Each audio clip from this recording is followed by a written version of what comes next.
नमस्कार शेतकरी बांधवांनो, मी जयदीप सावंत. शेतकरी बांधवांसाठी एक आनंदाची मोठी बातमी आलेली आहे. तर ती काय आहे आपण जाणून घेऊया.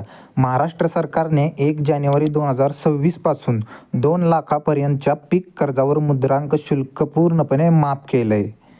याचा थेट फायदा लाखो शेतकऱ्यांना मिळणार आहे. तसेच हा निर्णय सर्व सरकारी, खाजगी बँका आणि सहकारी संस्थांसाठी बंधनकारक आहे. आता कर्ज घेताना 1 रुपयाही स्टॅम्प ड्युटी द्यावी लागणार नाही. शिवाय कर्जमाफीची प्रक्रिया अंतिम टप्प्यात आहे.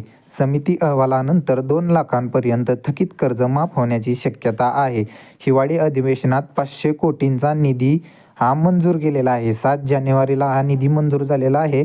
तर जून 2026 पर्यंत याच्यावर पूर्ण अंमलबजावणी होणार आहे शेतकरी बांधवांनो. तसेच शेतकरी बांधवांनो, त्वरित तुमच्या बँकेत जाऊन कर्ज अर्ज करा.